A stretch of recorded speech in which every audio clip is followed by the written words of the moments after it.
Hello dear students, क्या हाल चाल है? बढ़िया, गुड। लास्ट में बच्चों हम लोगों ने पढ़ लिया था एप्लीकेशन ऑफ गॉल ब्लैडर, क्या होते हैं बच्चों गॉल ब्लैडर स्टोन, ये सारी बातें हम लोगों ने पढ़ लिया था। यहां पर ध्यान देखो बच्चों, एक शब्द लिखा हुआ है chenodeoxycholic acid, that is very important. ये टर्म बच्चों तुम्हारी यूपी बोर्ड किताब में दिया हुआ है और ये एएमयू बीएचयू का बच्चों क्वेश्चन था। चीनोडिऑक्सीकोलिक एसिड हमारे शरीर में सिक्रीट होने वाला एक नेचुरल बाइल एसिड जो हमारे शरीर में लगातार सिक्रीट होता रहता है। इसकी विशेषता क्या है बच्चों? क्वेश्चन बहुत इंपॉर्टेंट है, पूछा जाए खासकर हायर कंपटीशन में।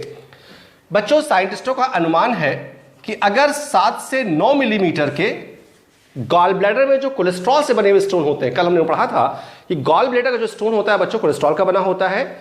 पुरानी थ्योरी के हिसाब से 7 मिलीमीटर, लेकिन नई थ्योरी के हिसाब से कुछ साइंटिस्टों का कहना है कि अगर 9 मिलीमीटर से छोटा भी गॉल ब्लैडर में कोलेस्ट्रॉल से बना हुआ स्टोन होता है तो वो दवाइयों से डिसॉल्व हो जाता है। अगर 7 या 9 मिलीमीटर से बड़ा होता है तब डॉक्टर बच्चों ऑपरेशन के लिए एडवाइस करते हैं और कल मैंने बताया था फिर कोलिसिस्टेक्टोमी कराई जाती है। बच्चों हम लोगों में ऐसा नहीं है कि इंफेक्शन नहीं होता, इंफेक्शन होता है।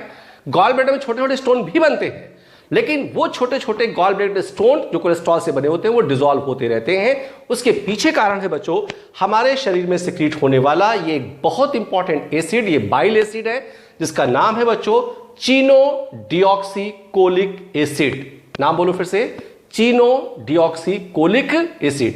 ये बच्चों एक नेचुरली सिक्रीटेड बाइल एसिड है जो कोलेस्ट्रॉल के बने हुए स्टोन को डिसॉल्व करता रहता है। इसीलिए डॉक्टर्स जब टेस्ट करने के बाद पता लगा लेते हैं कि गॉल ब्लैडर के कोलेस्ट्रॉल का स्टोन का साइज क्या है, अगर 9 मिलीमीटर से छोटा है तो डॉक्टर कहते हैं ऑपरेशन करने की कोई जरूरत नहीं है, हम इसे दवाई से डिसॉल्व कर सकते हैं। तो इस बच्चों एसिड से, चीनोडिऑक्सीकोलिक एसिड से बनी हुई दवाइयां अगर पेशेंट को 1 से 1.5 ग्राम पर डे, 1 से 2 साल तक दे दी जाए तो कोलेस्ट्रॉल से बने हुए छोटे छोटे स्टोन अपने आप डिसॉल्व हो जाते हैं। तब पेशेंट का गॉल ब्लैडर निकालना नहीं पड़ेगा या ऑपरेशन नहीं करना पड़ेगा। तो ध्यान रखना बच्चों, कभी हायर कंपटीशन में क्वेश्चन आ जाए तो ध्यान रखना चीनोडिऑक्सीकोलिक एसिड। चलिए बच्चों, गॉल ब्लैडर स्टोन की सारी बातें समझ में आ गई। अब इस डायग्राम को फिर से देखो। यह है बच्चों गॉल ब्लैडर की दीवारें और यह है बच्चों ब्लड कैपिलरीज। आपको पता है कि हमारे शरीर में हर स्ट्रक्चर के बाहर, हर सेल के बाहर ब्लड कैपिलरीज पाई जाती हैं। यह है ब्लड कैपिलरीज बच्चों। अगर गॉल ब्लैडर में बार बार इंफेक्शन हो जाए या कुछ भी हो जाए तो गॉल ब्लैडर की दीवारें बच्चों कमजोर हो जाती हैं, और अगर गॉल ब्लैडर की दीवारें कमजोर हो जाएंगी तो यहां से जो डिफ्यूजन होता है वो किसी चीज का आसान हो जाएगा। इसीलिए गॉल ब्लैडर में इंफेक्शन की वजह से कभी कभी जो बाइल पिगमेंट्स होते हैं बच्चों, बाइल पिगमेंट्स आपको याद होगा, बाइल पिगमेंट्स बिलिरुबिन एंड बिलिवर्डिन, ये बाइल पिगमेंट्स बच्चों यहां से निकलकर ब्लड कैपिलरीज में आ जाते हैं। और जब बाइल पिगमेंट्स ब्लड में आ जाएंगे और ब्लड में बाइल पिगमेंट्स का लेवल बढ़ता चला जाता है, इसी बीमारी को बच्चों जॉइंडिस या इसे इक्टेरस भी कहा जाता है और हिंदी में बच्चों इसे पीलिया कहते हैं। क्या कहते हैं बच्चों? पीलिया। क्यों पीलिया कहते हैं? क्योंकि इसमें स्किन का कलर और आंखों का रंग पीला हो जाता है बच्चों, इसीलिए इसे पीलिया भी कहा जाता है। जॉइंडिस या इक्टेरस बच्चों, इसमें कौन सा ऑर्गन सबसे ज्यादा अफेक्टेड होता है, सबसे ज्यादा प्रभावित होता है? जहां पर बाइल बनता है, जहां पर बाइल पिगमेंट बनते हैं। इसीलिए बच्चों liver is the most affected organ, liver सबसे ज्यादा प्रभावित होता है। बच्चों ये कैसा डिसऑर्डर है? आपके यहां नीट पे क्वेश्चन पूछा गया, तुम्हारे एनसीईआरटी में दिया हुआ है, ये डाइजेस्टिव डिसऑर्डर है। कैसा डिसऑर्डर बच्चों? Digestive disorder. तो एक बार फिर से बोलो, अगर गॉल ब्लैडर की दीवारें बहुत कमजोर हो जाएं या कोई और भी कारण हो तो बाइल पिगमेंट्स गॉल ब्लैडर से निकल करके या लीवर से निकल करके ब्लड में पहुंच जाए और ब्लड में अगर बाइल पिगमेंट्स का लेवल बढ़ जाता है, कितना बढ़ जाता है बच्चों? ये आप मेडिकल कॉलेज पढ़ोगे, लेकिन 1 मिलीग्राम परसेंट से ज्यादा हो जाए। यूजुअली बच्चों ब्लड में बिलिरुबिन का लेवल 1 मिलीग्राम परसेंट से कम होता है। अगर 1 मिलीग्राम परसेंट से कम है तो कोई दिक्कत नहीं है, लेकिन 1 मिलीग्राम परसेंट से ज्यादा होना शुरू हो जाता है तो जॉइंटिस होने का खतरा बढ़ता चला जाता है। तो अगर बच्चों ब्लड में bile pigments bilirubin and बिलिवर्डिन, specially bilirubin, इनका लेवल बढ़ जाता है तो इसी बीमारी को जॉइंटिस या पीलिया कहते हैं, इसे इक्टेरस भी कहा जाता है। ये एक डाइजेस्टिव डिसऑर्डर है बच्चों और इसमें कौन सा ऑर्गन सबसे ज्यादा प्रभावित होता है? लीवर। इसे पीलिया इसलिए कहा जाता है, शरीर पीले रंग का दिखाई पड़ता है क्योंकि इस बीमारी में स्किन का कलर और आंखों का रंग पीला दिखाई पड़ने लगता है due to more deposition of bile pigments in the blood. तो हमारे ख्याल से बच्चों जॉइंटिस क्या होता है समझ में आ गया। और कैसा डिसऑर्डर बच्चों? Digestive disorder. मेडिकल कॉलेज में बच्चों जाकर आप पढ़ना, जॉइंटिस भी कई तरीके की होती है, लेकिन हमारे साथ आप लोग 2 पढ़ो। ज्वाइंटिस एक्टर्स, पहला हीमोलिटिक ज्वाइंटिस और दूसरा ऑब्स्ट्रक्टिव ज्वाइंटिस। फिर से बोलो बच्चों, ज्वाइंटिस मेनली दो, पहला हीमोलिटिक और दूसरा ऑब्स्ट्रक्टिव। नाम ही काफी है, हीमोलिटिक ज्वाइंटिस। हीम का मतलब होता है बच्चों ब्लड और लिसिस का मतलब टूटना। जब बहुत ज्यादा ब्लड टूटने लगेगा, तो ब्लड का मतलब यहां पर आपको याद होगा कि जो बाइल पिगमेंट्स होते हैं बच्चों, वो हीमोग्लोबिन के ब्रेकडाउन से बनते हैं। और हीमोग्लोबिन कहां पाई जाती है? आरबीसीज। आरबीसी बच्चों ब्लड में सबसे ज्यादा पाई जाने वाली कार्बोसेल्स होती हैं। इसीलिए जब आरबीसीज टूटती हैं तो उसी प्रक्रिया को हीमोलिसिस कहा जाता है। ये क्वेश्चन भी आपके यहां नीट में पूछा गया है। तो अब बताओ बच्चों, हीमोलिटिक ज्वाइंटिस का मतलब क्या हुआ? बहुत ज्यादा ब्लड यानी आरबीसीज टूटेंगी। जब ज्यादा आरबीसीज टूटेंगी तो ज्यादा हीमोग्लोबिन टूटेगी और उस टूटने की वजह से बाइल पिगमेंट्स का लेवल बढ़ जाएगा। और अगर वो बाइल पिगमेंट्स ब्लड में बढ़ जाए तो ऐसी ज्वाइंटिस को बच्चों हीमोलिटिक ज्वाइंटिस कहा जाता है। क्लियर? दूसरी है बच्चों ऑब्स्ट्रक्टिव ज्वाइंटिस। ऑब्स्ट्रक्शन का मतलब होता है रुकावट या बाधा, कहीं पर रुकावट आ जाए या बाधा आ जाए।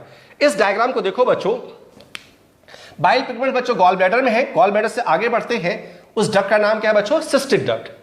अगर यह सिस्टिक डक्ट ब्लॉक हो जाए, कारण कुछ भी हो, चाहे इसमें स्टोन डिपॉजिट कर जाए या सिस्टिक डक्ट जहां पर है उसके आसपास जो स्ट्रक्चर्स उसमें कोई ट्यूमर बन जाए, जिस भी कारण की वजह से, चाहे गॉल ब्लैडर के अंदर स्टोन की वजह से यह ब्लॉक हो जाए या आसपास जो स्ट्रक्चर्स है उसमें ट्यूमर की वजह से, किसी भी कारणवश अगर सिस्टिक डक्ट रुक जाती है, ब्लॉक हो जाती है, ऑब्स्ट्रक्ट हो जाती है और इसकी वजह से यहां पर जो बाइल पिगमेंट्स है वो डिफ्यूज करके ब्लड में चला जाता है, तो ऐसे ज्वाइंटिस को क्या कहें बच्चों? ऑब्स्ट्रक्टिव ज्वाइंटिस। ये एम्स का क्वेश्चन था। तो ऑब्स्ट्रक्टिव ज्वाइंटिस क्यों है बच्चों? ऑब्स्ट्रक्शन मतलब रुकावट। अगर सिस्टिक डक्ट ब्लॉक हो जाए, उसमें कोई ऑब्स्ट्रक्शन हो जाए, कारण कुछ भी हो, चाहे स्टोन डिपॉजिट कर जाए, चाहे ट्यूमर बना हो आसपास, अगर रुकावट हो गई तो बाइल पिगमेंट्स आगे नहीं जा पाएंगे और फिर डिफ्यूज करके ब्लड में चले जाएंगे। और अगर ब्लड में बाइल पिगमेंट्स का लेवल बढ़ जाएगा तो इससे तो ज्वाइंटिस, और चूंकि ऑब्स्ट्रक्शन ऑफ सिस्टिक डक्ट से हुआ इसलिए इसे ऑब्स्ट्रक्टिव ज्वाइंटिस कहा जाता है। ये बच्चों एम्स का क्वेश्चन था, हमारे ख्याल से आपको समझ में आ गया होगा। तो क्लियर हो गया बच्चों हीमोलिटिक एंड ऑब्स्ट्रक्टिव ज्वाइंटिस। ज्वाइंटिस से बच्चों लीवर सबसे ज्यादा अफेक्टेड होता है, लेकिन एक खास बात भी है, अगर लीवर में इंफेक्शन हो रहा है और पेशेंट धीरे धीरे अपने आप ठीक हो गया तो एक तरीके से बच्चों लीवर की ओवरहॉलिंग हो जाती है। लीवर फिर से ठीक होने के बाद बहुत अच्छे से काम करना शुरू कर देता है। इसीलिए लोगों की इम्यून सिस्टम काफी ज्यादा बढ़ जाता है। एक बार अगर लाइफ में किसी ज्वाइंटिस हो जाती है और ठीक हो जाता है तो उसका लीवर काफी अच्छा काम करने लगता है। क्लियर बच्चों? ये क्लियर? यहां देखो बच्चों, तुम्हारी एनसीईआरटी में तमाम सारे डिसऑर्डर दिए गए हैं, डाइजेस्टिव डिसऑर्डर। कौन कौन से? Jaundice, vomiting, diarrhoea, constipation, indigestion. Indigestion को मेडिकल भाषा में बच्चों डिस्पेप्सिया भी कहा जाता है। ये सब तुम्हारी एनसीईआरटी हिसाब से क्या है बच्चों? Digestive disorder. तो अब बताओ बच्चों डाइजेस्टिव डिसऑर्डर कौन कौन से? Jaundice, vomiting, diarrhoea, constipation, indigestion. लेकिन बट हमारी एलिमेंट्री कैनाल में या इंटेस्टाइनल ट्रैक्ट में सबसे कॉमन इंफेक्शन कौन सा होता है? ध्यान से देखो बच्चों, inflammation of intestinal tract is the most common element. Element का मतलब डिसऑर्डर कह सकते हो। और कल मैंने इन्फ्लामेशन का मतलब बताया था बच्चों, जलन होना, सूजन हो जाना, सिम्टम आपको याद होंगे। तो बताओ बच्चों कौन कौन से डाइजेस्टिव डिसऑर्डर हैं? ज्वाइंटिस है, वोमिटिंग है, डायरिया है, कॉन्स्टिपेशन, इंडाइजेशन। लेकिन सबसे कॉमन प्रॉब्लम पूछा जाए तो क्या कहोगे बच्चों? Inflammation of intestinal tract is the most common element. और ये मेनली किस वजह से होता है बच्चों? ध्यान से देखो, बैक्टीरिया और वायरस। लेकिन बैक्टीरिया वायरस में से चूज करना पड़ जाए तब बच्चों बैक्टीरिया। लेकिन इसके अलावा ये और क्यों हो सकता है? यहां पर देखो, it also may be due to tapeworm, roundworm, hookworm, threadworm, pinworm, इनसे भी हो सकता है। तो बताओ बच्चों, अगर आपसे दोबारा कभी पूछा जाए कि इंटेस्टाइनल ट्रैक्ट की सबसे कॉमन प्रॉब्लम कौन सी, तो क्या कहो बच्चों? Inflammation of intestinal tract is the most common element. और ये मेनली क्यों होती है बच्चों? बैक्टीरिया से, इसके अलावा वायरस, इसके अलावा बहुत सारे वर्म्स भी हो सकते हैं। पिन वर्म हो सकता है, सीट वर्म हो सकता है, थ्रेड वर्म हो सकता है, राउंड वर्म हो सकता है, टेप वर्म हो सकता है। लेकिन मान लो सारे अल्टरनेटिव हो तो बेस्ट करेक्ट आंसर क्या होगा बच्चों? बैक्टीरिया। बैक्टीरिया सबसे मेन कारण होता है। ज्वाइंटिस क्या होती है बच्चों? ये हम लोगों ने पढ़ लिया कि ब्लड में बाइल पिगमेंट्स का लेवल बढ़ जाता है। वोमिटिंग वैसे तो